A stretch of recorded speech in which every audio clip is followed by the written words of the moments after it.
more time to talk about Pierre, I'm going to call up his wife, Anna Poilievre. She is the best person to tell you about Pierre.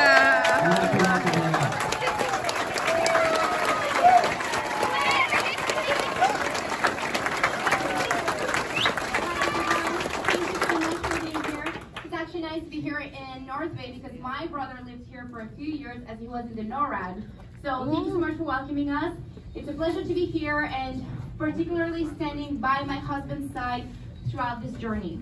My husband and I, we share all of the same values, although our background is a little bit different. I was born in South America, Venezuela, and my family immigrated here in Quebec and we live in the eastern part of Montreal. J'ai grandi au Québec.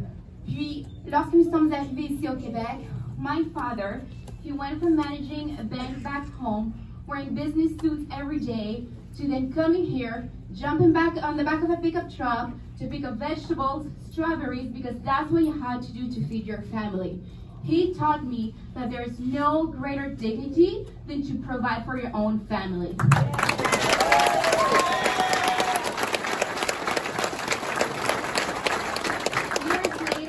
Here we are. I'm proud to say that my brother is part of the Royal Canadian Air Force, that my sister is a nurse, and that my other brother is a carpenter. Thanks for the sacrifice that my family did in coming here.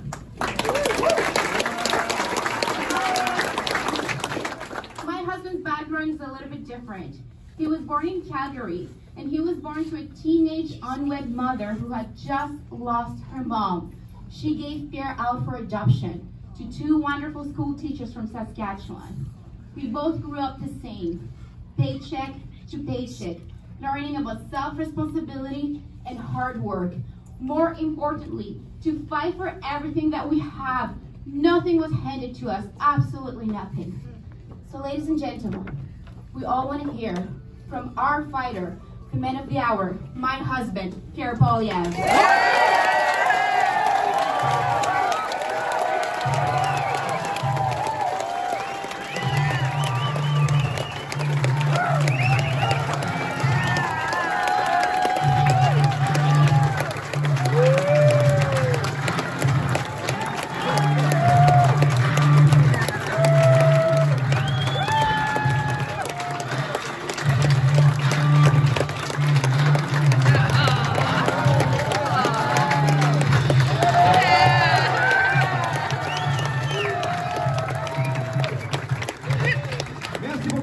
Thank you very much, North Bay. What a great welcome. What a pleasure to be with all of you today. Yeah. We are seeing an unprecedented group of people who are rising up across this country to take back control of their lives and make Canada the freest nation on earth, aren't we?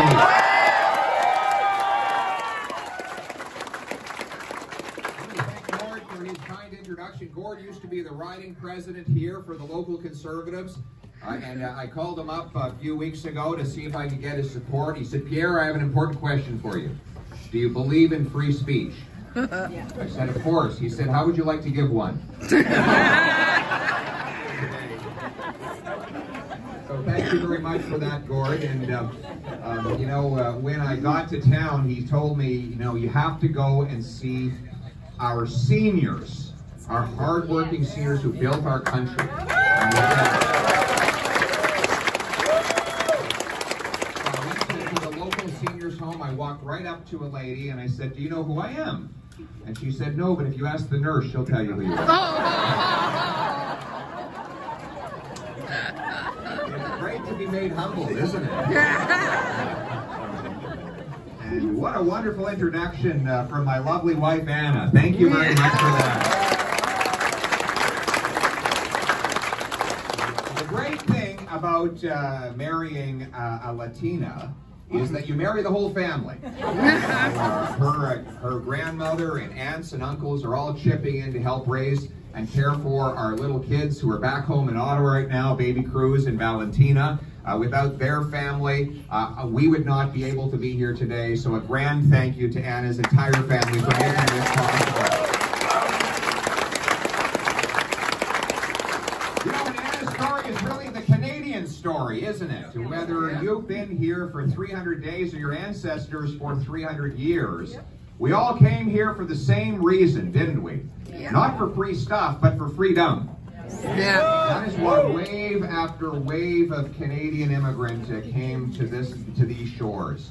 And it's why when my great-grandfather came here about 100 years ago, arriving in Saskatchewan, why he came as well.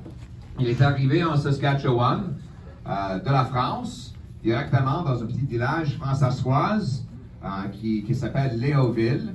Et c'était pour bâtir une vie, avec le travail fort, de créer une vie pour sa famille et de pouvoir prendre le contrôle de sa vie aussi. He came here to take control of his life, to run his own affairs, make his own decisions. And in fact, Wilfrid Laurier was asked at the time, what is Canada's nationality? Now, he couldn't define our nationality the way most European leaders would have back then, which is by ethnicity. You know, Scotland, Scottish, France, French, England, English. Here in Canada, we were already too mixed up. We already had the first peoples who had been here since time immemorial. Then we had the Scots, the Irish, the English, the French. Many from Asia had already started to arrive. We were never an ethnic nation. So instead, he defined our nationality this way. He said, Canada is free and freedom is its nationality. And so it is today.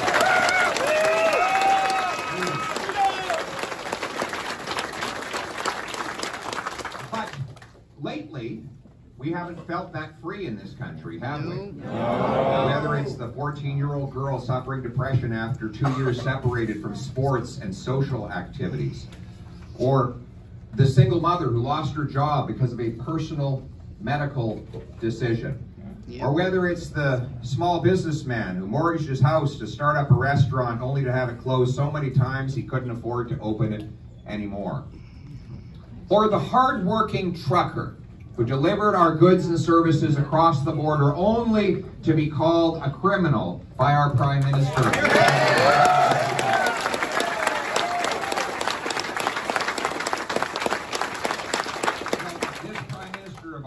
After praising our truckers for delivering our goods and services across borders without a vaccine, all of a sudden said that they were at risk of spreading a virus even though they are alone all day in a truck. Right? Yeah. So he kicked them out of their job, and when they tried to raise their voices by peacefully protesting on Parliament Hill, liberals like Trudeau and Charest called them criminals. Ladies and gentlemen, our truckers, just like everyone else, have the freedom to stand up for their livelihoods and their liberties, and I was proud to stand there with them.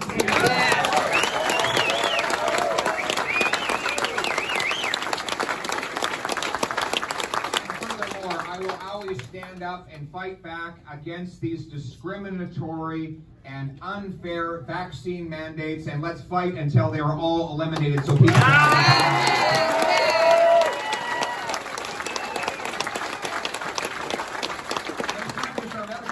that has been under attack. It's our economic freedom as well. Whether you're the single mother who's giving up meals so that your kids don't have to because food price inflation has priced 4 out of 5 families out of their diet. They're having to cut back on the quantity and quality of the food that they eat.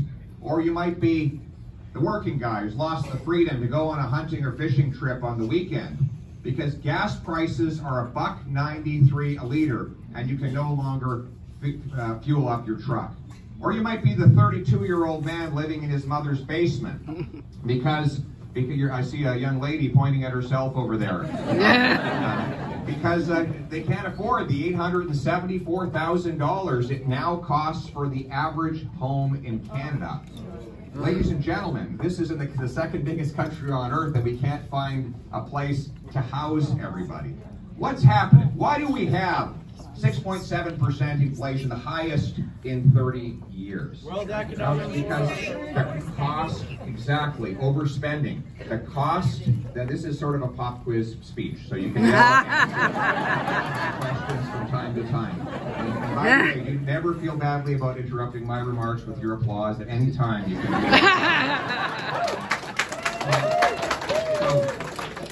But the cost of government is driving up the cost of living, right? Inflationary deficits send more dollars chasing after fewer goods. Inflationary taxes drive up the cost of producing those goods. The more government spends, the more things cost. It's just inflation. Yep.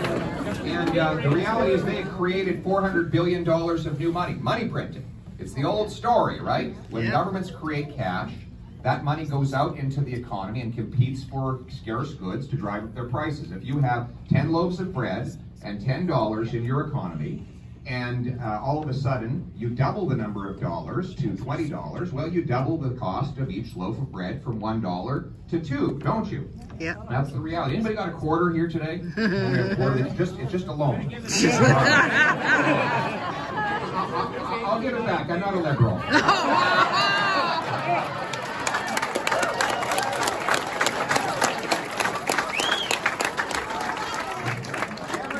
Ridges around the edge of a quarter. You see that? You know why they have those? Because it saves. That's right, exactly. So that you can't shave them off. Because back in the days of King history, I paid you back there. I can't afford to pay you interest.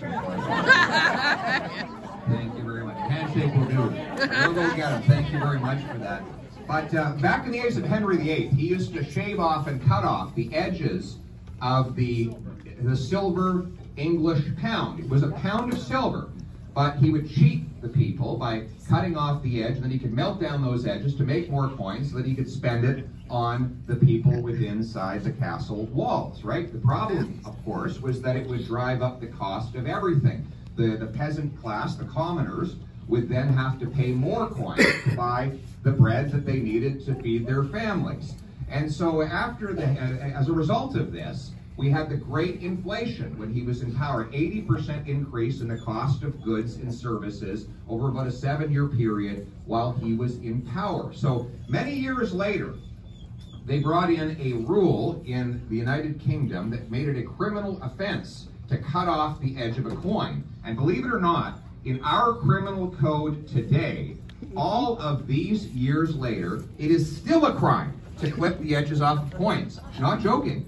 However, what do governments do when they deliberately cause inflation? They clip off the edge of your coin, right? 6.7% inflation means that 6.7 cents of your loonie vanished in 1 year alone. Its purchasing power goes down. In 7 years since Trudeau took office, the buying power of your dollar for real estate has fallen by half because real estate prices have doubled. So the real value of our money is going down. Now this is good news if you're a millionaire mansion owner, right? Because your asset values go up and you're getting richer and richer doing nothing productive, just sitting back on your big fat assets. Right? Meanwhile, the wages of the worker lose their value. So they're transferring riches from the have-nots to the have-yachts. No wonder we have such a big gap between the rich and poor in this country, because those who live off wages are falling behind, those who live off assets are getting richer and richer every single day. So what are we going to do about it? Well, we're going to restore common sense, C-E-N-T-S. And this is what that means. First of all, let's get rid of the outrageous deficits that have necessitated all this money printing in the first place by balancing the budget, right? Here's how we do that. Very specifically, Trudeau's promised another $100 billion of extra spending above and beyond the core services that we already have. We can't afford that, having already doubled our national debt to over $1 trillion. I will cancel that $100 billion. He's also created something called the infrastructure bank. Now, we need infrastructure, but we don't need another bank. The only thing this bank is meant to do is to pay bonuses to its executives who have yet to complete a single project, and to give loan guarantees to construction companies so that if they go over budget or fail to deliver their projects, then their finances are protected. If big corporations fail to deliver their promised project, they should be the ones to pay the bills and not the Canadian taxpayer.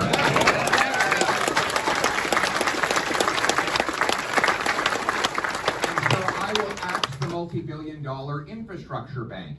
And I have another plan to save some tax dollars. We're going to defund the CBC.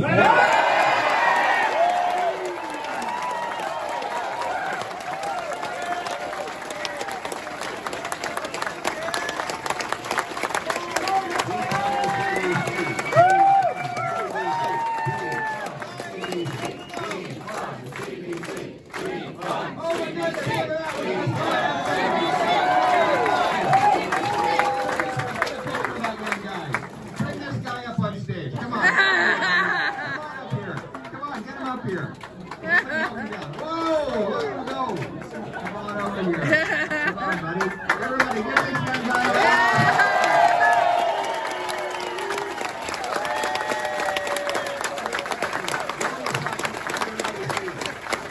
Ladies and gentlemen, I think we might have another future Prime Minister here. What's your name? Xander? Yeah. Xander, good to meet you. What do you think about defunding the CBC? Good idea?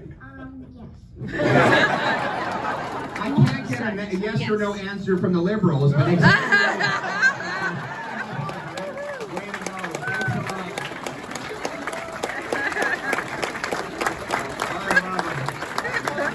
Great kid, eh? Boy, we do have hope for the future after all. You know what else we're going to do? We're going to instill in government the same principle that you use in your household finances.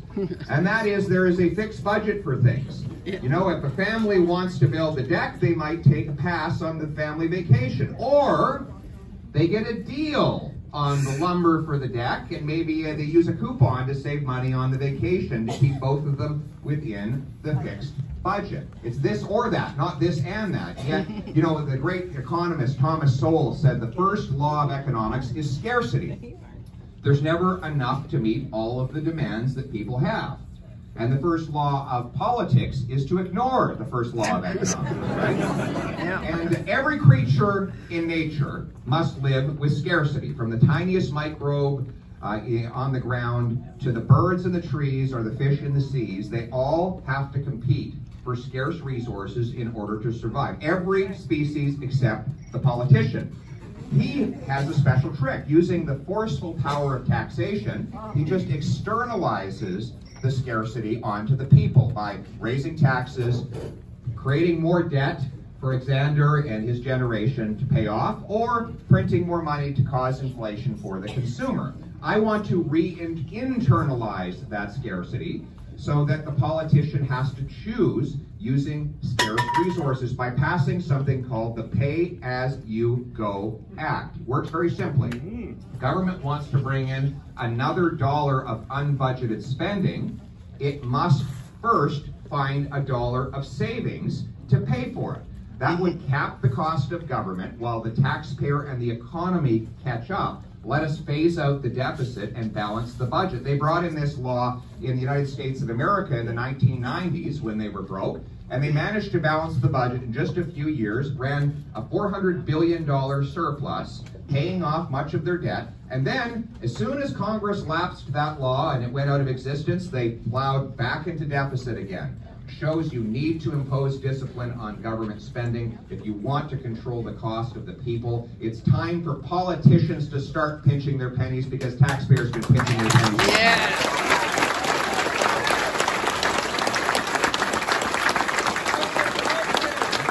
Instead of just creating more cash, we should start creating more of what cash buys. Build more homes, grow more food, and generate more Canadian energy, right? So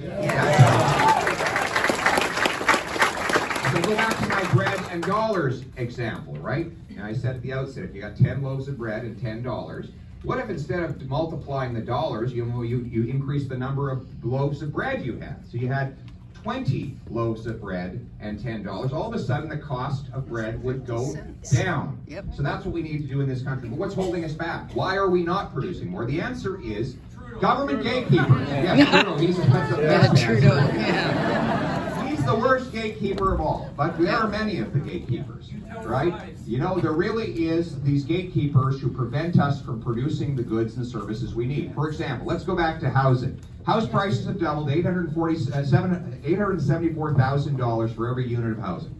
Now, why is that happening? We have the fewest houses per capita of any country in the G7, even though we have the most land to build on and the smallest population to build for. We should have cheap housing in this country. We have so much land. I mean, we've been driving around Northern Ontario this last several days. We have a lot of land in this country. We have more land where there's no one than we have land where there's anyone. Spread us out evenly, we each have 33 NFL-sized football fields per person. It would be the perfect place to be a hermit. right? Because you never see another human being. Now, of course, we're never going to be perfectly spread out. The point is we have lots of land to utilize. However, governmental gatekeepers at a local level prevent construction. In Vancouver, $644,000 of the cost of an individual house is government regulation. That's the fees, the delays, the charges, the consultants, the lobbyists, the lawyers that have to be hired just to get a building permit. $644,000 for one unit of housing in Toronto. That's about $250,000. And so this prevents builders from building. Now, it's great if you live in a mansion already because the limited supply drives up your house price. But if you're a working class kid, an immigrant, or a young person, it becomes totally impossible to ever buy a home. So I'm going to get the gatekeepers out of the way. The number one thing big city mayors want? Money. Every time I meet with them, they want more money. They're not going to get what they want from my government until the people get what they want from their local government. So I'm going to make it clear.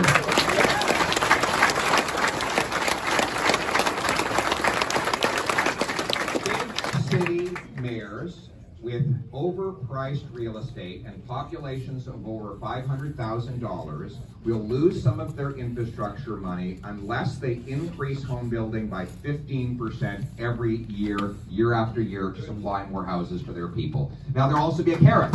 For every municipality in the country, I will take the money that Trudeau set aside for housing. Instead of just shoveling it into municipal bureaucracies, I'll set a pay-for-performance rule in place. For every extra house built in the local market, the municipal government will get $10,000 of new infrastructure dollars. So that means there will be an incentive to remove the regulatory gatekeepers, let the builders build, and supply our young people with millions of new homes to bring down the price. Finally, we're going to sell off 15% of the 37,000 federal buildings that we have that were underutilized before COVID, and now many are totally empty as people are working remotely. So we can free up that space for housing and use the proceeds of sale in order to pay off our deficit. And I think that we could even fit thousands of beautiful living residences in the former headquarters of CBC as well, right?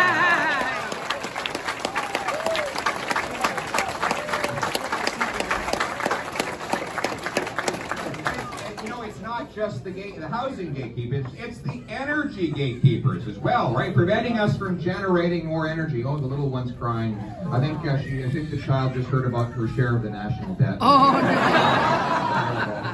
Very distressing, right?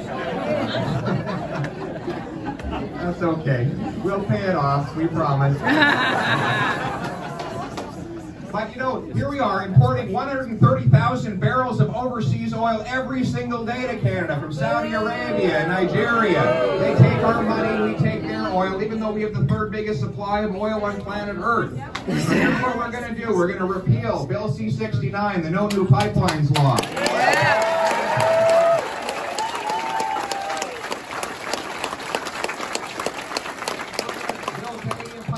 With Canadian steel to take Canadian energy to Canadian consumers. And furthermore, we're going to back up the Newfoundlanders. They have a plan to increase their oil production by 400,000 barrels a day. A Poilievre government will approve that increase in Newfoundland's oil production so that we can use it to fully displace all of the oil we're bringing in from overseas, and within 5 years I will ban dictator oil from Canada.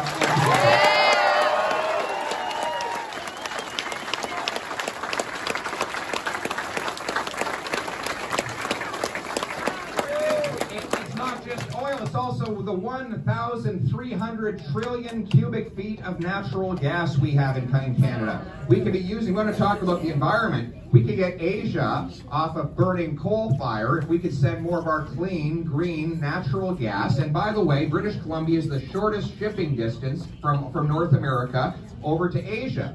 Newfoundland is the shortest shipping distance over to Europe. So we have a geographic advantage. We also have a weather advantage. What do you have to do to ship natural gas, you have to liquefy it. It's good chili. How do you, exactly, you have to get it chilly and cold in order to liquefy it. That's right. And what do we have in Canada? Lots of cold weather. Our #1 natural resource in Canada. In fact, engineers have told me it reduces the cost of liquefying natural gas by 25% if you do it in our cold climate versus the hot climate down in the Gulf Coast, right? It gets cold in this country. I know it was so cold last winter, Justin Trudeau was actually seen with his hands in his own pocket.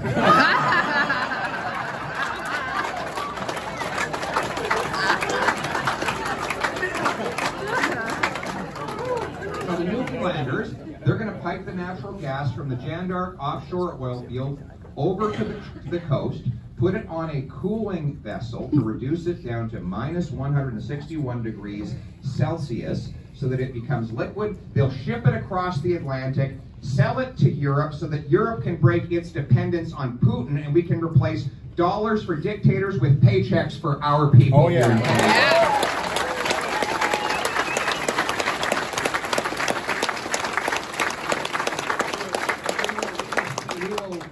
Building permits for mines so that we can responsibly and environmentally friendly way consult with our First Nations, but get mines built so that we can generate lithium, cobalt, graphite for electric cars. We can use our Saskatchewan uranium in order to power a low emissions future in the nuclear sector. We can have more forestry sector. Do you know there's actually a new technology? It's a 3D printer that sucks carbon out of the air, turns it into a building material. To grow trees. We need to support our forestry sector. Our natural resources are the solution and not the problem to our environment. And in Poilievre government, we will stand up and bring our resource sector roaring back and the paychecks that come along with it.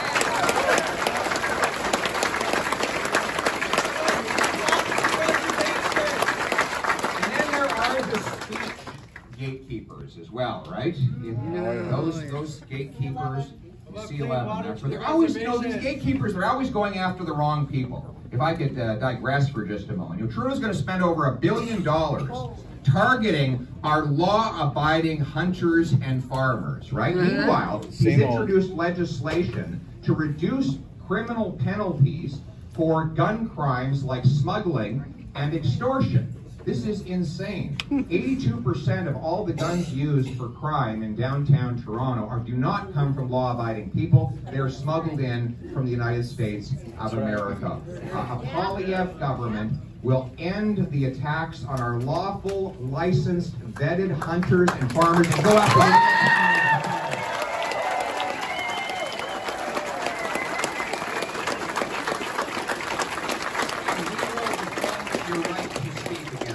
the gatekeepers in this country. It's not enough for them to control your medical decisions. That was like a Hollywood ending music. Someone giving me a hint here that the book is coming out? Maybe that was one of the government censors trying to get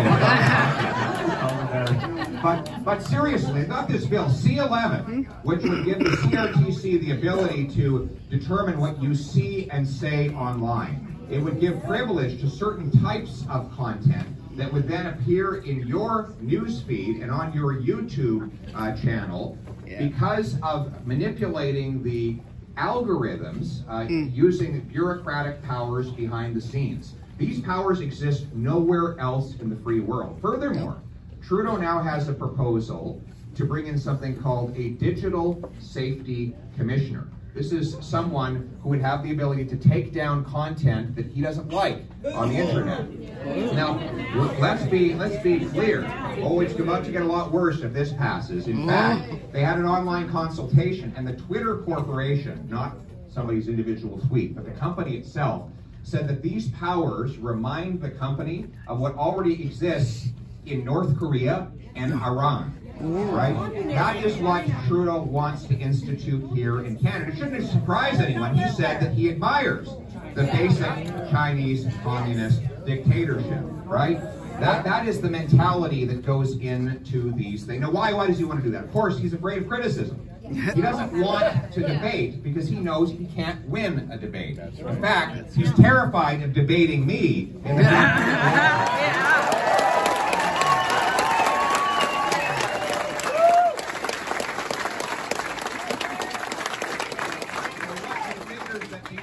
instead is try to censor me and other people like me by shutting down social media platforms so that every piece of debate has to go through the liberal media in Ottawa, which he has bought off and which are loyal entirely to him, so that they can continue to just regurgitate his talking points rather than letting the people speak freely. Ladies and gentlemen, I pledge to stand up and fight back against C11 and the Digital Safety Commissioner. In fact, a Poilievre government will repeal that law and fire that commissioner and reinstate freedom of expression for all Canadians.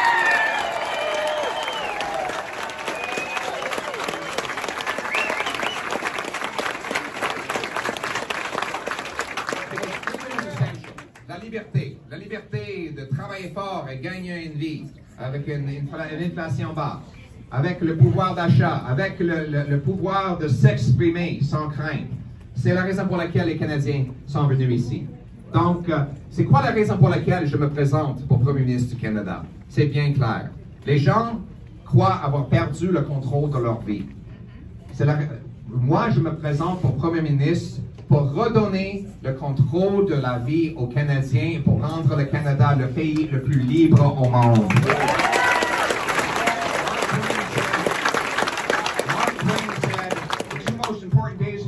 The day you were born and the day you find out why you were born. Why is the most important question you will ever ask. Why? Why am I running for Prime Minister? That is the question you might all be asking. The answer is very simple and very direct. I'm running for Prime Minister to put you back in control of your life by making Canada the freest nation on earth.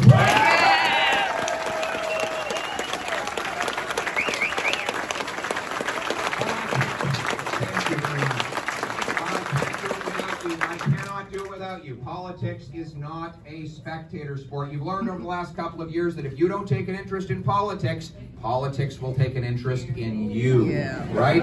Or put more bluntly, if you're not at the table, you're on the menu. Right? You've got to be at the table. And in a leadership race, that means having a membership. If you do not have a membership, you cannot vote in the coming leadership race. Does everybody have a membership already? Anybody missing out on a membership? Oh, we have someone who's missing a membership. What's she's on it, okay. She promises to stop procrastinating tomorrow. We need you to do it. Can we count on you to do it?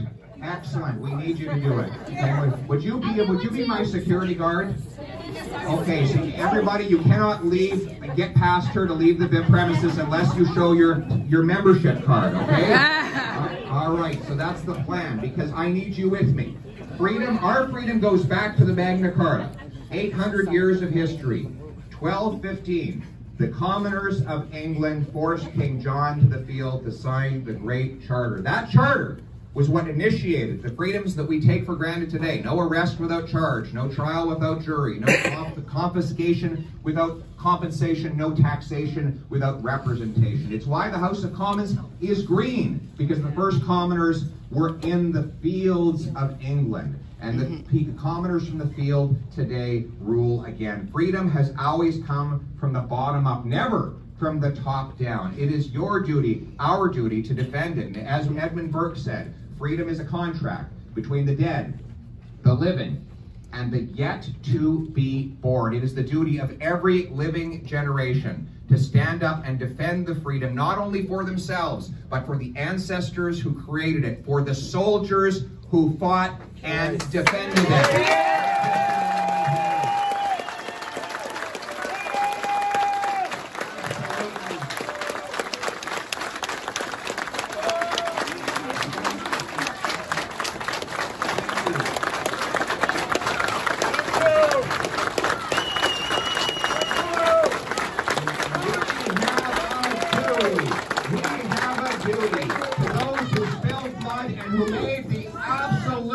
an ultimate sacrifice to defend the freedom that we now have today. It is defended first and foremost on the battlefields by our soldiers, but it is also defended in the political fields during elections and in leadership races. That is why I need all of you with me. I cannot do it myself. I do appreciate your service to the country, and I am against 100% against the mandates that got you picked out, and I will fight tooth and nail to get rid of those mandates. I understand, and I understand. For them until politics brought you against them. I understand, madam. I understand. You are absolutely. I understand. Not everything is lost. Not as everything is lost. If I could. If I could. If I could. If I could. If I could. If I could. If I could. If I could. If I could just finish. If I could just finish. Can I respond? If I could finish. How do you go from Ladies and 15 gentlemen, to 85 ladies and million? gentlemen, ladies and gentlemen, I understand why you feel this way. People feel like they've lost control of their lives. If I could, I really. My 2 sons are dead. I'm sorry That's for what that. I've lost. I understand. And what I would like to know from you today, have you asked Justin Trudeau how much money he's making on these vaccines that they won't even $70 billion. If I could I answer you? Yes, Okay. please do. What I'm going to do, with your permission, I'm going to answer your question, and then I'm going to finish my speech, and then I'm going to talk to each and every one of you one-on-one, because everyone has come here to hear this. And I want to have the opportunity to shake your hand and to hear your stories, okay? I will ask the tough questions every day of this government, because the people that you've lost in your lives deserve for us to answer these questions. And I will ask them, and I will hold this government to account, and I will, if I could, and I will fight tooth and nail to make sure that this kind of attack on our freedom never happens again in this country. That's right. That is my commitment to you.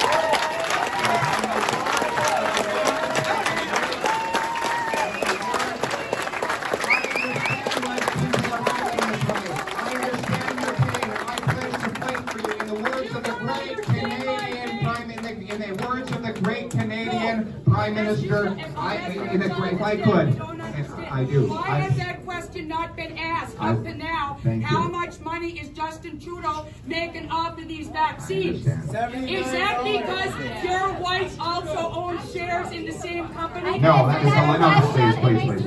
That's a lie. No, if I could. Ladies and gentlemen, can I ask you a quick question, because the people are in charge? Do you want to, if I could? That is a straight up lie, okay? A straight up lie. Now here's a question for you. Here's a question for the audience. Do you think that it's time for me to finish up the remarks in my speech and give you my closing comments?